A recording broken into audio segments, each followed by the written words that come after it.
হাসির রাজা, জ্ঞানের রাজা, রসিক রাজা।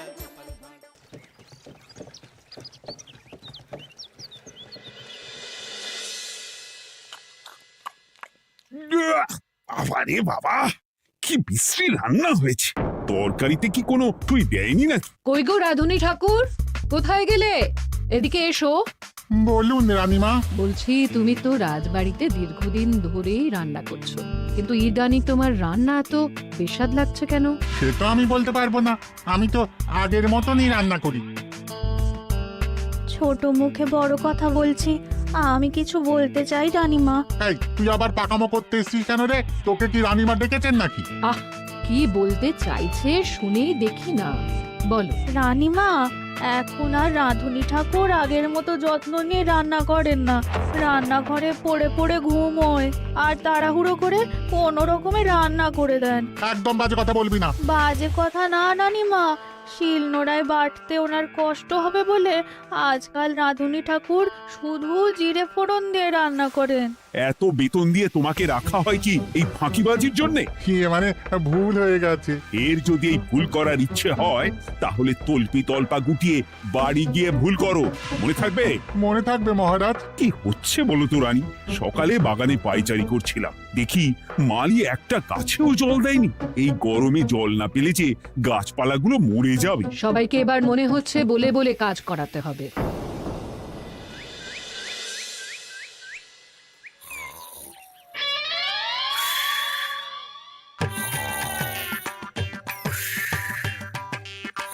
কি গো, কদিন ধরে তো তুমি শুধু খাচ্ছ আর ঘুমোচ্ছ। বাজার দোকান কিছুই নেই গো, রাজসভাতেও যাও না। কি যে করি। কি গো দিদা, দাদু আজও ঘুমোচ্ছে? কি বলবো বলতো? আমরা কিছু একটা ব্যবস্থা করছি, দাঁড়াও।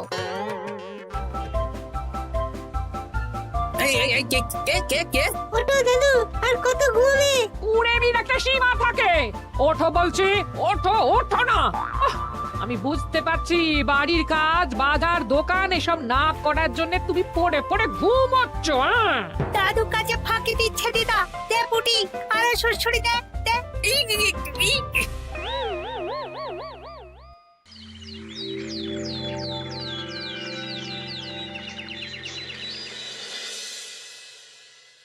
মহারাজের শরীর খারাপ না মন খারাপ? মহারাজ এরকম চুপ করে ঘুম মেরে থাকলে তো রাজপাট সব উঠে যাবে। কিছুই বুঝতে পারছি না। মহারাজ আছেন চুপটি করে, নেই যে মুখে শব্দ। ফাঁকি দিলে এবার তাকে করব আমি জব্দ।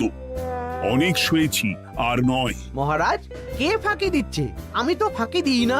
পণ্ডিত, তুমি দিচ্ছ নাকি ফাঁকি? না না, বৈদ্য। আমি ফাঁকি দিলে সবাই ওই রোগে ভুগে মরে যাবে। আমি তো রোজ সময়ই রাজসভায় আসি, তাহলে আমি বলছি আসল কারণ। রাজবাড়ির রাধুনী ফাঁকি দিচ্ছে, আর 3 দিন ধরে রাজসভায় গোপাল বেপাত্তা। হ্যাঁ, এই গোপাল বেটাই আসল ফাঁকিবাজ। ওকে বরখাস্ত করে দিন। গোপালকে যদি বরখাস্ত করা হয় তাহলে বিপদে আপদে মহারাজের পাশে দাঁড়াবে কে? অসময় মহারাজ বুদ্ধি পাবেন কার কাছে? এই সুযোগ, এই সময় গোপালকে মহারাজের চক্ষুশূল করতে হবে, তাহলে আমি একেবারে জেঁকে বসতে পারবো। মহারাজ, গোপাল ঠিক কতটা ফাঁকিবাজ হয়ে উঠেছে তার কোনো ইয়ত্তা নেই। হ্যাঁ বলুন তো। বেটা গোপাল কোনোদিন সঠিক সময়ে রাজসভায় আসে না। কোনো দিন তো আসেই না, যেমন আজকেও আসেনি। আর না এলে মহারাজকেও কারণটা জানায় না। আপনাকে সম্মান করা তো দূরের কথা, কোনো ভ্রুক্ষেপই করে না। এটা কিছুটা হলেও মন্ত্রী মশাই ঠিক কথা বলছেন। হ্যাঁ, এ তো একদম সঠিক কথা। ঠিক বলেছ। প্রহরী, প্রহরী, বলুন মহারাজ। তুমি আরেকজনকে সাথে নিয়ে এক্ষুনি গোপালকে তুলে নিয়ে এসো। আচ্ছা মহারাজ। বলি, তুমি আজকেও রাজসভায় কামাই করবে? অর্ধেক দিন কামাই করলে বেতন কাটা যাবে গো। গিন্নিমা, গোপালকে মহারাজ ডাকলেন। ওই দেখো, রাজবাড়ি থেকে প্রহরীও ডাকতে এসেছে। ওহ, মহারাজের আদেশ না শুনলে তোমাকে তুলে নিয়ে যেতে বাধ্য হব। আরে দাঁড়িয়ে দেখছিস কি? তুলে নিয়ে চল। ঠিক বলেছিস, তুই হাত ধর আর আমি পা ধরি। আমরা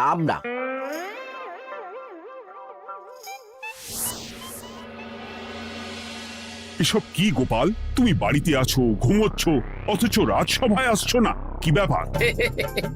আগে মহারাজ, মস্তিষ্ককে বিশ্রাম দিয়ে বুদ্ধি বাড়াচ্ছিলাম। অনেক ব্যবহার হয়েছে তো, তাই একটু বিশ্রাম দরকার আর কি। আমার পুরো রাজসভাটাই ফাঁকিবাজ। আমি সবাইকেই বিদায় করব, আর গোপালকেও। এই সেরেছে, আমি ফাঁকিবাজ নই মহারাজ। আমি খোঁজ নিয়ে দেখেছি, সবাই কম বেশি গায়ে হাওয়া লাগিয়ে ঘুরছে। মহারাজ, আমি তো নদীর পাড়ে বসে শীতল হাওয়া গায়ে লাগাই, তবেই তো ঢেউয়ের মতো আমার ছন্দ আসে। কেউ ফাঁকিবাজ না মহারাজ, আসল ফাঁকিবাজ গোপাল। মহারাজ, আমি যদি দরকারে আপনাকে বুদ্ধি দিয়ে, ফাঁকা সময়ে বিশ্রাম দিয়ে ফাঁকিবাজ হই, তাহলে মন্ত্রী মহা ফাঁকিবাজ। কারণ মন্ত্রীর কাজ রাজাকে বুদ্ধি দেওয়া, তা তিনি করেন না বলেই আমাকে দরকার পড়ে। আমি তো ভাঁড়, আমি শুধু হাসাবো, এটাই আমার কাজ। তাতে কি, সেনাপতিও তো সেনাপ্রধান, ও কি যুদ্ধ করে? রাজ্যে শান্তি শৃঙ্খলা বজায় আছে, তাহলে যুদ্ধ করে হবেটা কি? হ্যাঁ, অকারণে পায়ে পা দিয়ে যুদ্ধ বাঁধাবো নাকি? হ্যাঁ, যত সব। যখন তখন বিপদ আসতে পারে, তাই যুদ্ধের জন্য সব সময় সামরিক শক্তিকে প্রস্তুত থাকা দরকার। হ্যাঁ, এটা গোপাল ঠিক বলেছে। সেনাপতিকে তো কোনোদিন সেসব নিয়ে মহড়াও করতে দেখি না। তাহলে দাঁড়ালো 3 জন ফাঁকিবাজ। মূল অভিযুক্ত গোপাল দিন রাত কামাই করে, মন্ত্রী মহারাজকে বুদ্ধি দেয় না, আর সেনাপতি যুদ্ধের প্রস্তুতি নেয় না।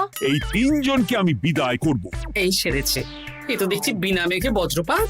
না, তবে তোমরা যে ফাঁকিবাজ নও সেটা প্রমাণ করার জন্য 12 ঘন্টা সময় দেব। আমাদের কি করতে হবে? তোমাদের 3 জনকে 3টে খালি বস্তা দেব। প্রত্যেকে ওই খালি বস্তা নিয়ে জঙ্গলে যাবে, আর এই 12 ঘন্টার মধ্যে জঙ্গল থেকে বস্তা ভরে আনবে। একটা বস্তা ভরার জন্য 12 ঘন্টা সময়? এ তো খুবই সহজ কাজ। জঙ্গলে তো যাচ্ছি, কি নেব? গোপাল, আমি বলি কি, তুমি বরং আমার বস্তায় ঢুকে যাও, আমি তোমাকেই নিয়ে ফিরে যাই, ল্যাটা চুকে যাবে। আপনি যদি একা আমাকে বস্তায় ভরে নিয়ে যেতে পারেন তো চলুন। একা? এই সেরেছে। দাঁড়ান, আমি আপনার কাঁধে চড়ে দেখি আপনি আমাকে বইতে পারবেন কি পারবেন না। না না, মুখ ফসকে বলে ফেলেছি, মাথা খারাপ নাকি? তাহলে নিজের মতন থাকুন।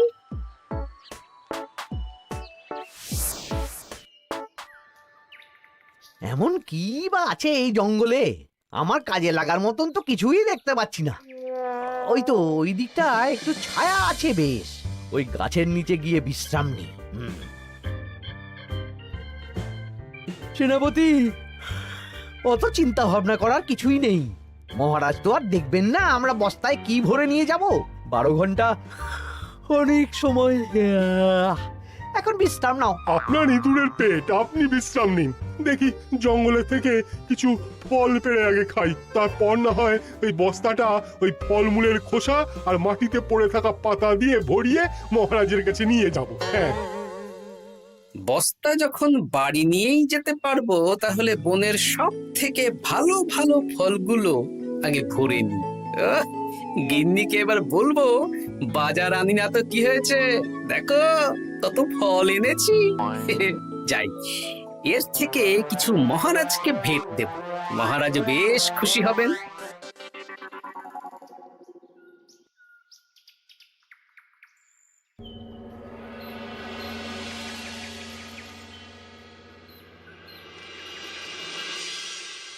উফ, এই এত বড় জ্বালার মতো পেটখানা নিয়ে এই পেল্লাই গাছে উঠবো কি করে? দূর দূর, আশেপাশে ঢিল পাথরও দেখতে পাচ্ছি না। এই বুড়ো বয়সে হাড়গোড় ভাঙলে সে এক খারাপ ব্যাপার হবে। আরে দূরে ওদিক থেকে আওয়াজ পাওয়া যাচ্ছে, তার মানে এই বনে কেউ এসেছে। ভাই মদন, এই গাছটা ঝড়ে ভেঙে অনেক দিন পড়েছিল, এটা তো নেবই। তুই ওদিকে দেখ, কত মোটা একটা সেগুন গাছ রে। ওই গাছটা নিয়ে গেলে আমরা 1 বছর বসে খেতে পারবো। তাহলে আর দেরি কেন, হাত লাগা। আরে আরে আরে করো কি এগুলো সব আমাদের মহারাজ কৃষ্ণচন্দ্রের পছন্দের গাছ। ভুলেও এই গাছ কেটে নিয়ে যাওয়ার ভাবনা চিন্তা করো না। আর ওই সেগুন গাছটা তো মহারাজের সবচেয়ে প্রিয়। আরে মহারাজ কি করে জানবে শুনি? এই বনে তো তিনি ভুল করেও আসেন না। এই যে আমি আসি, আমি মহারাজের দূত। তোমরা যদি ভুল করে ওই সেগুন গাছে হাত দাও তাহলে কিন্তু তোমাদের গর্দান যাবে। এই সেরেছে, কিন্তু আমরা তো কাঠুরিয়া, কাঠ ছাড়া পেট চালাবো কি করে? সে তোমাদের ব্যবস্থা তোমরা করো, অন্য অনেক কাজ আছে। এই সামনের গাছটা মরে পড়ে আছে, এটার কাঠ আমরা নিয়ে যেতে পারবো তো? তা পারবে, এতে অত চিন্তার ব্যাপার নেই। গোপাল আছে যখন, তখন এই রাজ্যের কেউ মুশকিলে থাকবেই না। শুধু তোমাদের একটা কাজ করতে হবে। কি কাজ? এই নাও বস্তা। আমার জন্য এই জঙ্গল থেকে টাটকা বিভিন্ন ফল পেড়ে এই বস্তা ভরে দাও, তাহলে মহারাজকে আর তোমাদের কথা বলবো না, বুঝলে? আর তোমাদের যাতে রাজবাড়িতে কোনো কাজ হয় সেই নিয়ে মহারাজের কাছে সুপারিশও করো, কেমন? বেশ বেশ, তুমি তাহলে এখন এখানে বিশ্রাম করো, আমরা তোমার বস্তা ভরে ফল নিয়ে আসছি। ঠিক আছে, আমি তোমাদের কুঠার পাহারা দিচ্ছি, তোমরা ভালো তরতাজা ফল বস্তায় ভরে নিয়ে এসো।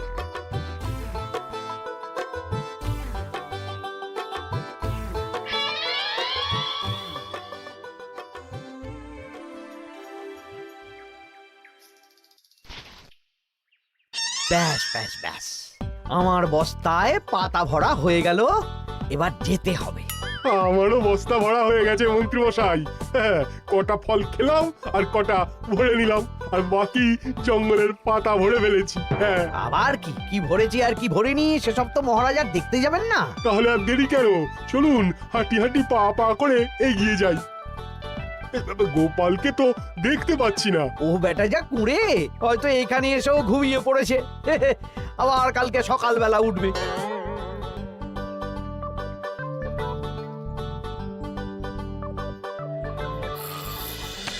এই যে ভাইয়া, এই যে। হ্যাঁ, কে কে? আমরা। ও বলো, বস্তা ভরে এনেছো? হ্যাঁ, ভরে এনেছি। তাহলে চলো রাজসভায় যাই, তোমাদের একেবারে মহারাজের সাথে পরিচয়ও করিয়ে দেবো, আর কাজের ব্যাপারেও বলবো। চলুন চলো চলো চলো।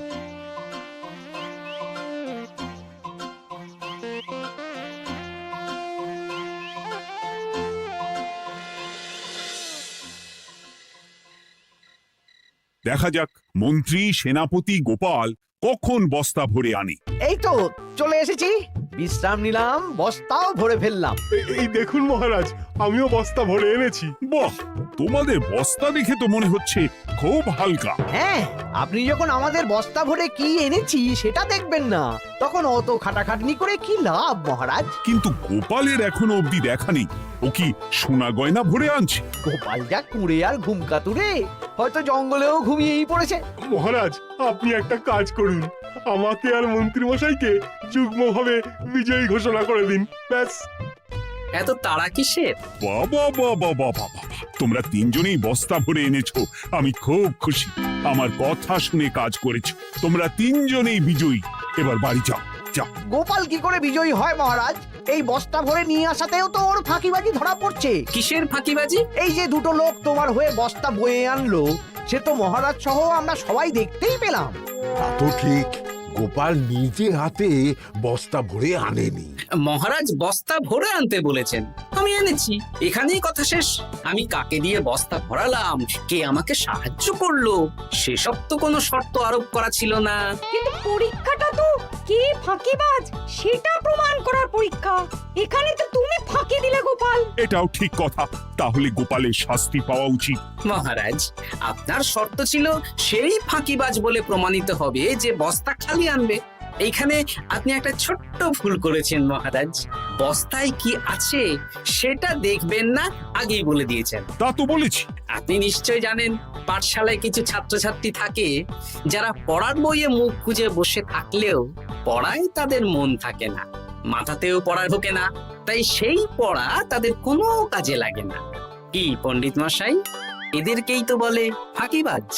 বিলক্ষণ, এরাই ফাঁকিবাজ। ধন্যবাদ। তেমনি আমি যদি বলি সেনাপতি আর মন্ত্রীমশাই ওই ফাঁকিবাজদের মতনই ফাঁকি দিয়ে বস্তা ভরেছে, তাই ওদের বস্তা এত হালকা। সে তো আমি বুঝতেই পারছি। কিন্তু আমার বস্তায় যা জিনিস ভরে এনেছি তা একার পক্ষে সংগ্রহ করা মুশকিল ছিল, তাই আমি দুজনের সহযোগিতা নিয়েছি। মহারাজ, আপনি কি বস্তা খুলে দেখবেন নাকি? না না, আমি খুলে দেখলে আমার কথার খেলাপ হবে। এবার তো দেখছি আবার তিনজনের পরীক্ষা নিতে হবে। হ্যাঁ, নইলে প্রকৃত ফাঁকিবাজ কে সেটা প্রমাণ হবে না। কিন্তু ফাঁকিবাজ ধরার উপায় কি? মহারাজ, আমরা বরং আমাদের বস্তা নিয়ে বাড়ি না গিয়ে একদিন কারাগারেই থাকি, আর তাতেই প্রমাণ হবে এই বস্তায় সত্যি কি আছে যা আমাদের নিজেদের কাজে লাগবে। এটা ভালো বুদ্ধি। মহারাজ তখনই কারাগার থেকে আমাদের মুক্ত করবেন যখন আমরা আর থাকতে না পেরে ডাক দেব, আর যে আগে বেরোতে চাইবে সে সব থেকে বড় ফাঁকিবাজ, মানে যে আগু পিছু না ভেবে কাজ করে। বেশ, তাহলে তাই হোক। মহারাজ, কারাগারে শুধু জল ছাড়া আর কিচ্ছু দেওয়া হবে না, কারণ বস্তায় তো আর জল থাকতে পারে না। না না, তা কি করে হয়? শুধু জল? হ্যাঁ, আমি তো লোককে দিয়ে বস্তা ভরিয়েছি। আপনারা নিজে কি এমন কাজের জিনিস ভরেছেন সেটাই প্রমাণ হবে। বেশ, তাহলে তোমরা কারাগারে যাও। প্রহরী, ব্যবস্থা করো। আর এই দুজন কাঠুরিয়া বেশ কর্মঠ মহারাজ, যদি কোনো রাজবাড়ির কাজ থাকে এদের দিয়ে করাতে পারেন। আমার বাগানের মালিটা খুব ফাঁকি দিচ্ছে, তাহলে ওদের সাথে কথা বলে নিচ্ছি। যাও যাও, তোমরা কারাগারে যাও।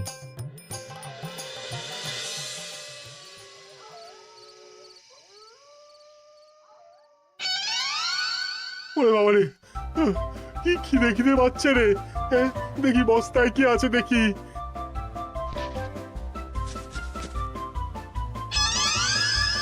দু একটা পচা ফল, দেখি দেখি একটু ভালো আছে। এটা একটু ভালো আছে, হ্যাঁ এটাই খাই, হ্যাঁ এটাই খাই।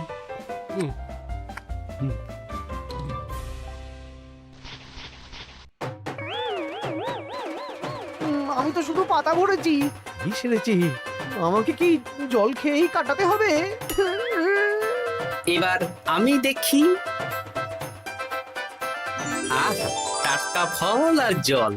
আমার কাছে যা ফল আছে এগুলো খেয়ে আরাম করে 5-6 দিন কেটে যাবে। ও গোপাল, আমাকেও কটা ফল দাও না গো। ও গোপাল, আপনি এখান থেকে উঠুন, অন্য বাগানে ফুল হয়ে ফুটুন। ফল খাবেন? এখন কর্মফল ভোগ করুন। ওরে বাবা, জল খেয়ে আর কতক্ষণ কাটাবো?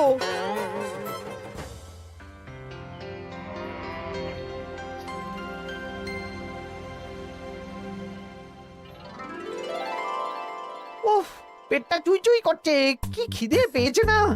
আমি আমি বাড়ি যাব। আপনি বাড়ি যাবেন? তাহলে বেরিয়ে আসুন, বেরিয়ে আসুন। বেটা গোপাল কায়দা করে এমন শর্ত দিতে বললো, পুরো ফেঁসে গেলাম। আমারও তো খাওয়ার মতন তেমন কিছু নেই, আমিও এখানে থাকবো না।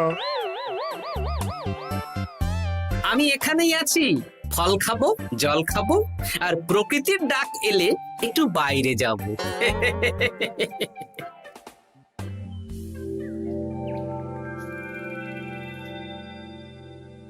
কি তোমরা কারাগারে এক রাতের বেশি তো থাকতেই পারলে না? কি আর করব বলুন মহারাজ, আমরা তো আর গোপালের মতন বস্তা ভরে টাটকা ফল নিয়ে আসিনি। বেটা গোপাল আমাদের দেখিয়ে দেখিয়ে ফল খাচ্ছিল, অতি আমাদের খিদে আরো বেড়ে যাচ্ছিল। তাহলে এরা দুজনে তো হার মেনে নিল। গোপাল কি করছে? গোপাল খাচ্ছে আর ঘুমোচ্ছে। ওকেও নিয়ে এসো। আচ্ছা মহারাজ। একই মহারাজ, আমার তো এখনো বাইরে আসার ইচ্ছে হয়নি। কি আর করা যাবে, ওরা হার মেনে নিয়েছে, তার মানে তুমি জয়ী হয়ে গেলে গোপাল। আমার বস্তায় ভরে অনেক ফল এনেছিলাম, এখনো অনেক আছে। আপনি তাহলে বাকি ফলগুলো নিয়ে নিন। তাহলে তো এটাই প্রমাণ হলো গোপাল কাজের সময় ফাঁকিবাজি দেয় না, শুধু বুদ্ধি বাড়ানোর জন্য একটু বেশি ঘুমোয়। এই নাও গোপাল, তোমার উপহার। মহারাজ, আমি সময়ের কাজ সময়ে করি আর বাকি সময় একটু ঘুমাই। আমার এখন ঘুম দরকার মহারাজ, কাল থেকে অনেক ধকল গেল যে। বেশ, তোমাকে ঘুমানোর জন্য 1 সপ্তাহ ছুটি দেওয়া হলো। ধন্যবাদ মহারাজ। কি সেনাপতি আর মন্ত্রীমশাই, এবার বুঝলেন তো ফাঁকি দিলেই ফাঁকে পড়তে হয়, তাই কাজ করলে ভেবে চিনতে করুন। চলি খুব ঘুম পাচ্ছে।